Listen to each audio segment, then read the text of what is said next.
So today is going to be very epic because not only am I going to provide you guys with Subnautica based schematics, but I'm also going to be showing you how you can use them and also getting started on our Subnautica underwater base. Now, how exactly am I going to go about doing this? Well, I basically set aside during a Twitch live stream, which if you haven't already followed me over on Twitch, I definitely recommend doing so. I ended up building the entirety of the Subnautica structures that you can use in Subnautica to place in and build your base. So now my goal was to simulate that entire experience that you would get in Subnautica if you have happened to play that. And we can actually do that in the game here. Now to do this, you are going to need a couple of things. If you actually check out the Discord link down in the description below, and you go to the general channel and check the pins, I actually have this schematic code that you're going to be able to use today to copy and paste these schematics into your own world. And it doesn't matter if you're on a server, if you're in a single player world, or you're playing a different pack entirely. Because once you have this code, you are going to be able to inject it essentially into your own world. And all you're going to need is white concrete, blue concrete, and well, a little bit of glass. Now, I'm going to need a lot of concrete. So I think before we even make the tool, which is going to allow us to do this, we need to essentially make ourselves concrete and make it very, very fast. And in my opinion, this early on, there's only one option: modular routers for this. And all we're going to need for this whole setup is 2 separate modular routers. Now, if you've never used modular routers, let this be kind of a tutorial as well on how to use it. Modular routers can do a lot of stuff. It can send items around. It can also interact with the world. And in this case, we are going to have it place by placing in an item with a placing upgrade. So it looks just like this, a placer module. And we are going to have this placer module place in the dust, essentially, the powdered concrete. And then we are going to have that instantly converted with water. And then we need to assign our breaker module, which is another module that can interact with the world. And it will actually take on the properties of the tool that it has in it. So if this has enchantments on it, it actually turns it into an unbreakable enchanted tool that would be inside this module. Very, very cool. It also looks like there are modules that will accept the hammers as well, which I assume could in world break materials, for example, cobblestone, and turn it right into gravel and so on and so forth. Now, it would also be nice to have a puller module to pull into our first machine, which is going to have the placer. And then our next one, we are going to need a cinder module. Because once this actually breaks, it's going to put the ingredients into the modular router. And then we need to send that to some sort of inventory. We could keep it inside the buffer, but I'm going to want to use a cinder to send it to another storage. Now, to make this all really fast, that's where those blaze rods that we collected last episode are going to come into play. And the max amount of upgrades, speed upgrades that you can put inside a modular router is going to be 9. So each one of these are also going to receive the max amount of speed upgrades. So with that, let's go ahead and set this bad boy up. So right here, I'm going to have water in this slot right here. I'm going to also set up two modular routers. One is going to go here and one is going to go directly here. Now, we are going to be dropping sand into the world, so we are going to want to make sure that this is closed up and that it doesn't fall through the world. That would kind of defeat the whole purpose, right? So once this is in place, we are almost ready to go, right? We need a bucket. And once we have this, voila, perfect. We're almost ready. Let's go ahead and put our upgrades in here. So we're going to have a puller and we're going to have a placer in the left. And over here on the right, we're going to have a breaker and we're going to have a cinder. Now we do need to configure these cards. And this is where, for example, the puller module, I'm going to tell it, hey, pull from the top, the up side of this. So now if I put a container up here, it's going to pull the contents of this container inside of it. And this is pretty powerful, right? So if I, for example, put this in here, you'll notice it's now filling the internal buffer with sand. Now, inside of modular routers, there's only one slot, so we have to keep that in mind. And this is why multiple routers are required for a setup like this. Now, of course, if that one is pulling items in, we need this one to send items in. So that's where that cinder module is going to come into play. And I'm going to have that send to the up as well. Anything that is inside this buffer will now get sent into this drawer. So perfect. We're almost done. Now we need to basically say, hey, placer, where are we placing? This is going to place items to the front, and we don't really need to worry about any other setting inside of that card. It's just going to place whatever goes into that buffer. It's going to try to place it right here.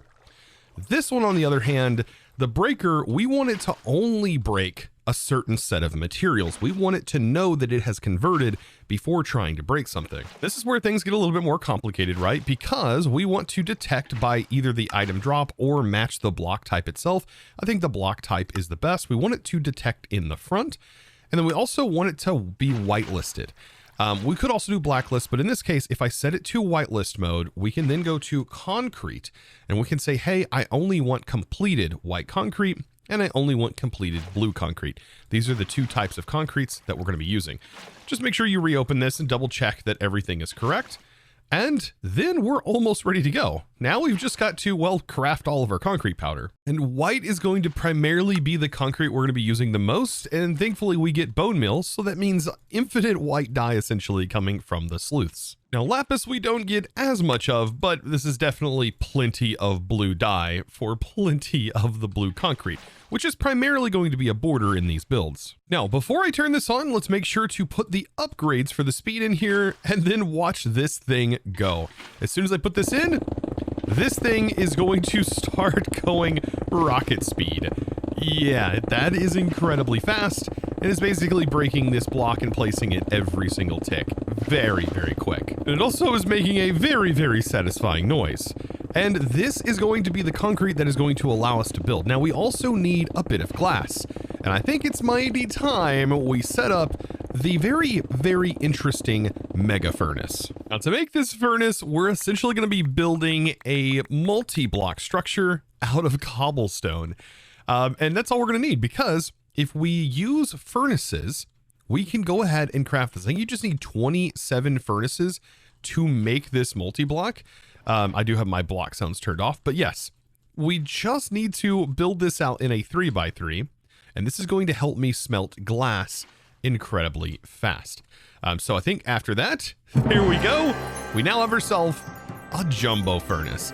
Now it is kind of confusing at first understanding how this works, but to be able to make this faster, we need to put items in this slot and we need to upgrade. To be able to do that, we are going to need the same amount of furnaces that it costed to make this jumbo furnace, and we need to smelt that into its item form. This will allow us to start being able to do multiple stacks at a time. Just to kind of show here, if I put the coal in, you'll see that it is doing some processing here. And I don't know why the icon looks like that, but it's supposed to convert into a item. There we go, the jumbo furnace item. Now, it did that one item, but if we put it in here and we start making more, then this is where things start to get kind of interesting, right? We can actually add more than this to that slot. It's going to be pretty crazy after we get enough of these in here. So if you didn't catch that, notice it said ×2. So now when I put this in here, it says ×2. This should go up depending on how many stacks we actually get in there. And it allows us to keep scaling this up until we get enough of these jumbo furnaces. We're essentially getting this all set up so we can smelt multiple stacks at a time, or a stack at least at a time. And I think this is a little bit easier to see if we, for example, put a stack in. Notice it took out a certain amount.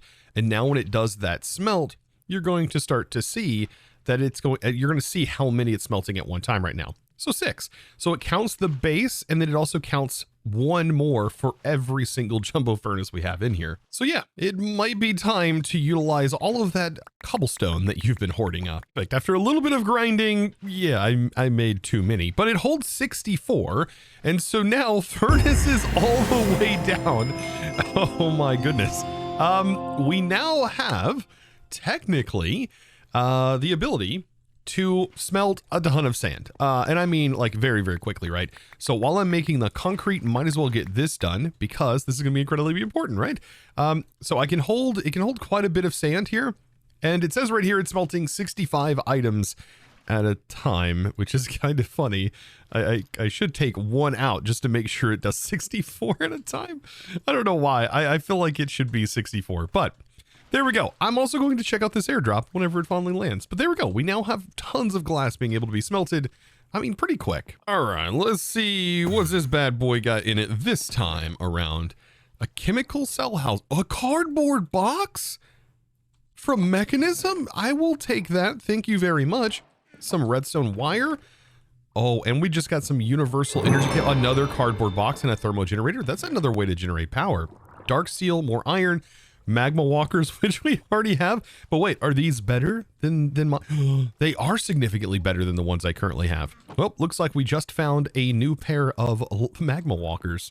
And that's actually it. I am going to grab the wool still. I'm still nabbing this stuff. So perfect. Now that I've got all of the ingredients ready to go, we can now actually start and plan our build. To do this, we're going to need a few tools. So if we search up building gadgets, we can see now there's a couple of things we're going to need. And really, we're only going to need one of these actual items here and a block.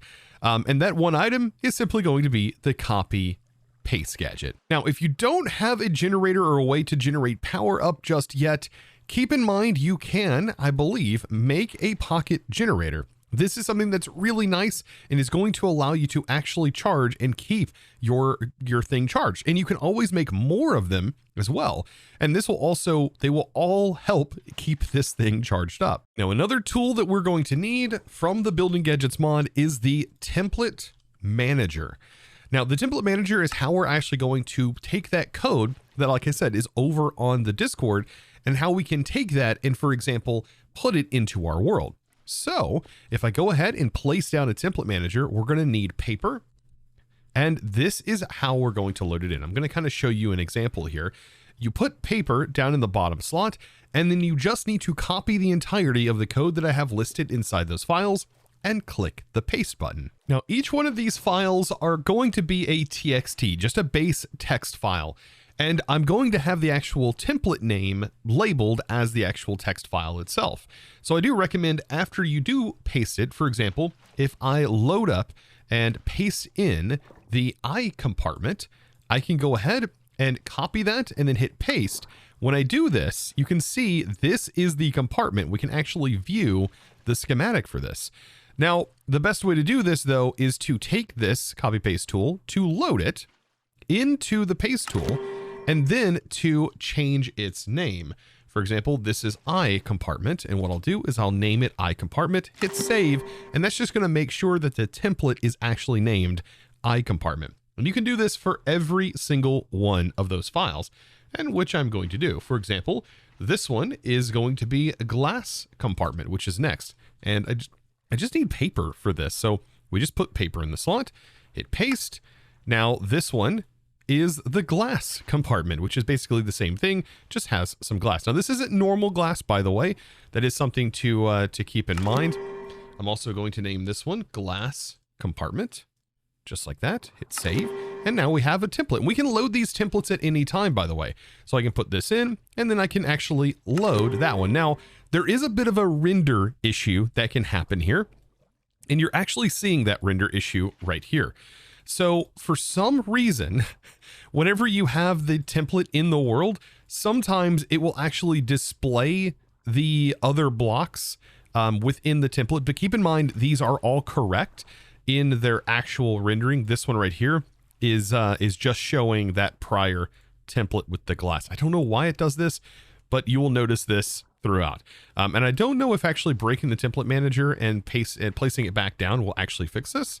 It might be something worth trying. There's the glass one, and there's this one. Yeah.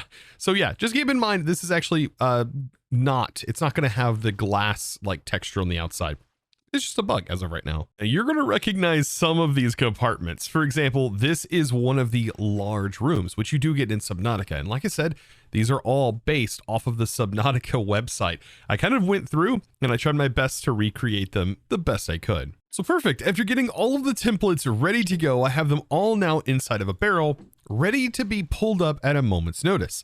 Now, I do want to go over a couple of tips that you're probably going to need to be able to access some of the menus inside of the building gadget. And something I've noticed in this version is you have to go into the options accessibility settings and make sure that you have the menu background blur turned all the way off. this can actually cause some issues with hitting G, which actually allows you to pull up the configuration menu for your building gadgets. And you're going to need this to be able to access this settings menu over here, which will allow you to adjust and kind of set specifically the areas that you want to control.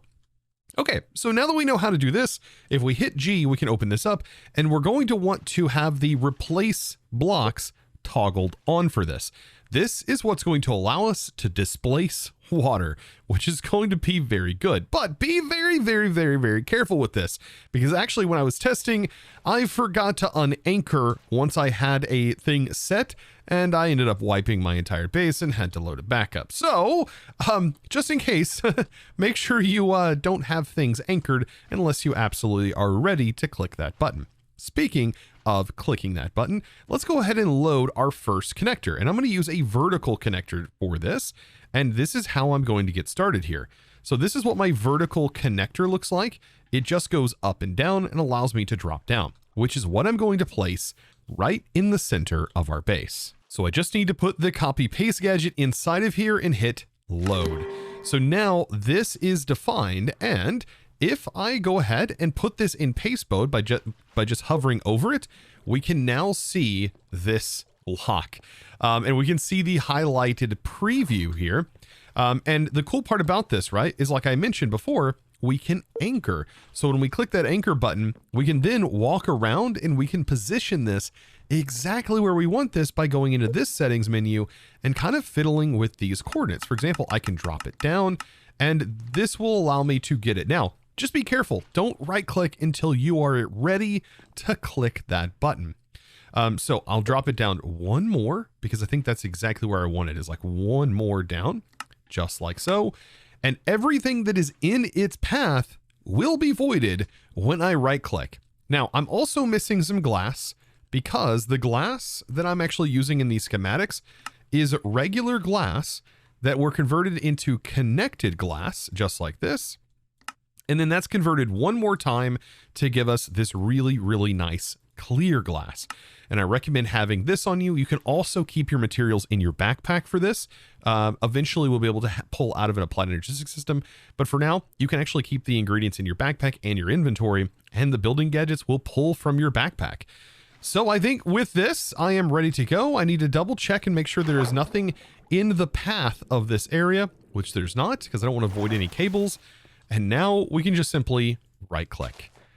And this is going to be the first position of our base that is getting set up. And take a look at that. All of the water has been cleared.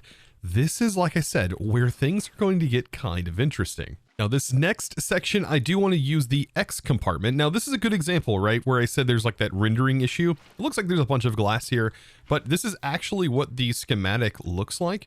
If I anchor this into position, you can see there's nothing really here except for this component, which is going to fit perfectly right into the bottom of this, allowing me to have a ladder that drops down, and we'll have access to 4 different directions that we can extend from. Now, if you're underwater with shaders, this will actually render correctly. And you can see I can actually swim out and just about get this right into position without the need of modifying it too much. And I can anchor it right into the world.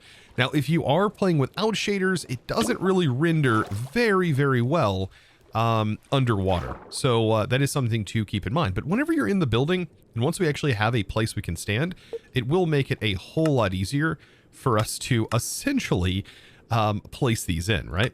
So it looks like with this, we are almost set up. I think that is almost in place. This is where, like I said, we have to kind of take a look here from all different angles to make sure that we have this in the positions that we're going to want this in. And so I'm going to have to move that. And I think we are almost there. Almost. I think maybe dropping it down 1 might work. Actually, you know what? I think this is perfect. So now that I know that that exists where it's at, I can just simply right click and it's going to clear all the water from inside, but the outside is going to, of course, stay. The water will also autofill back around, but it won't fill the interior. The interior is going to look a little bit like this. Now, I definitely recommend placing torches in here, as placing torches in here are going to prevent this from turning into a mob farm, which it will definitely happen if it's all blacked out in here. So after opening this up by breaking this, it is very, very nice. Now, something that you may notice in your own world is dripping. There's going to be a lot of water dripping in a build like this if you build anything underwater. And I recommend installing a new mod, and you can do this if you're, no matter what launcher you're using, just basically install the Sodium Extras mod. This is pretty important actually. The Sodium Extra mod gives us the options here to disable very particular particles. This can help you with performance, but can also help you in this situation. Dripping water being toggled off is going to make it actually livable under here, unless you like the dripping water.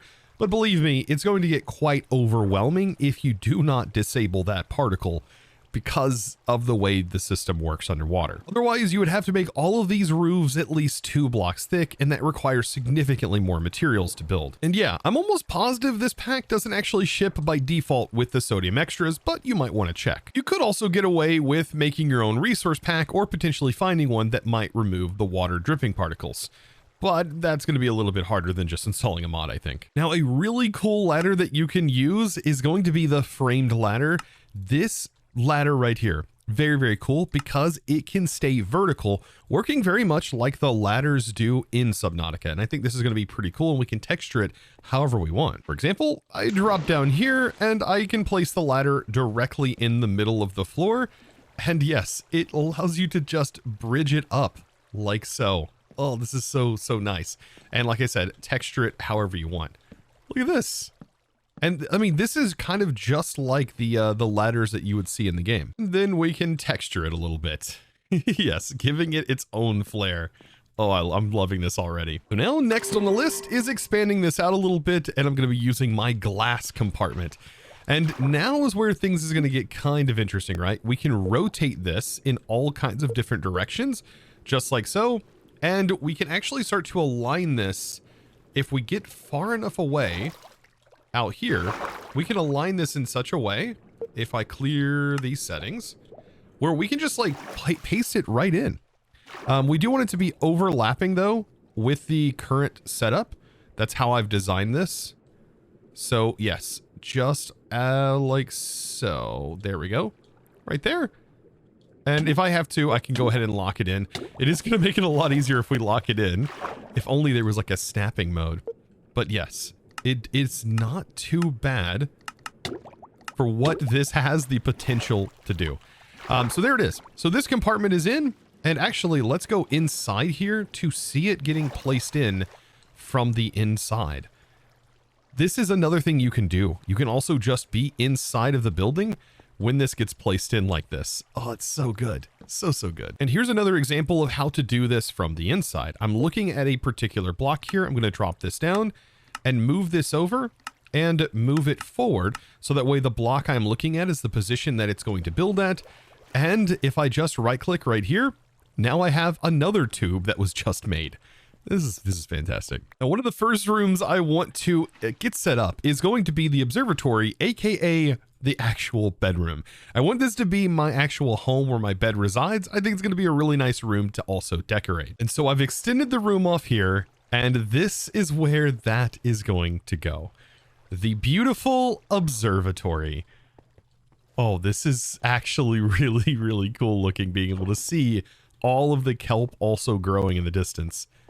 Dang, this is pretty. So I think this will be perfect off to the side of the bedroom, having 2 of the multi-purpose room glass domes. These are going to be great, quote unquote, grow rooms. These are going to be where I'm putting some crops most likely. Even though we do have to have crops that are only growable underneath water, we can actually do that in here, and it's not going to be too bad at all. So I'll get that loaded in and then go build those off to the side. I'm debating on whether or not I'm going to have tubes or just simply have it directly attached. It might actually be perfect just having it directly attached here. I did place in glass temporarily. That'll get voided though whenever I put these rooms on. Oh man, and this is going to be really satisfying to watch get placed in, as we can stand inside of it as it's actively being built. Beautiful. This right here is one of the mega glass grow rooms, essentially. I kind of built this so that way it kind of looked like the multi-purpose room, but had glass walls. So we can look out and we can see all of the cool stuff. And of course, I definitely want to do this the same on the other side. Gosh. Oh man, this is actually turning out way better than I was originally planning for. I'm a little bit blown away by this creation. And just in time for another airdrop. And what is this giving me? Creature catchers? Wait, that's just steel casing. A rage glove, very nice. Silicon seeds? All right, this is definitely holding my hand at this point with all of these really nice resources that it's dropping. It's so good. Now, there are a couple of other sections that I want to include. For example, this is going to be an L compartment. And yeah, this is going to be kind of interesting. So down here, I want to bridge off and I want to use an L compartment and then another L compartment to kind of move this sideways a little bit. Or I could just do an L compartment and start like create a room over here and over here. I think at that point though, I should have like a T. Or I should definitely use a T compartment, I think. Yeah, should definitely go with the T. I think the T compartment is going to be a much better option here. Yeah, this will give me a bit more room while also allowing me to expand more this direction and also put a room or expand out this way. So it's all about building these modules and just coming up with the base design layout yourself. And honestly, this is really easy to vein mine away, or you can actually use the undo button if you don't like something that you've done. I think you can use the undo up to a couple of times as well. So yeah, I mean, you're going to get your resources back, but you're not going to get back the things that are voided, for example, the water, but water easily fills back in. Kind of thinking now on the two sides, setting up two of these multi-purpose rooms might fit and look kind of sick. I've just got to, well, change the settings here. And you can kind of see this is kind of what it's going to look like. We can kind of line it up almost like right there. And yeah, we can get, even before it's placed in, we can get an idea of how big this is actually going to be. Oh, which means I can actually expand this out like a couple to make sure it fits. The multi-purpose rooms are going to contain a couple of things, right?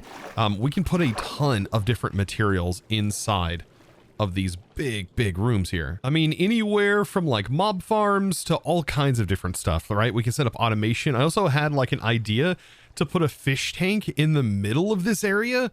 Oh, I think that would be fantastic as well. This one's more enclosed where it's the exact same size as our grow room. This one just doesn't have windows everywhere. Now, overall, this entire base concept, I have just fallen in love with. Like, this is going to be so handy.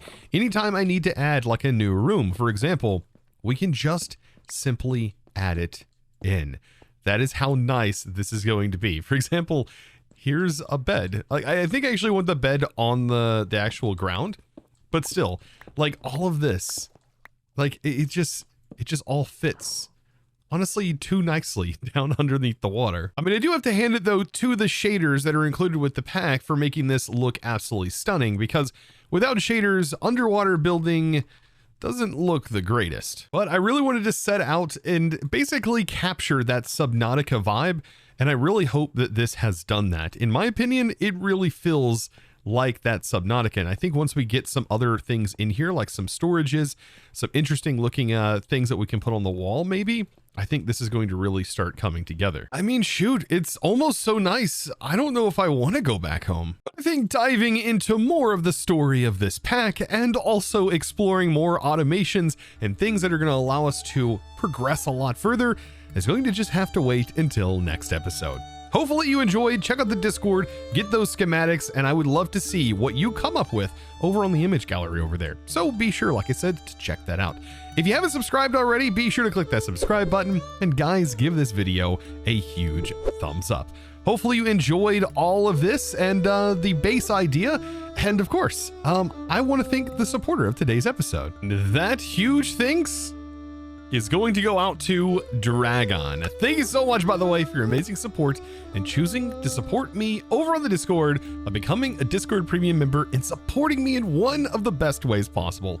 Guys, I look forward to seeing you in the next one. And of course, as always, thanks for watching.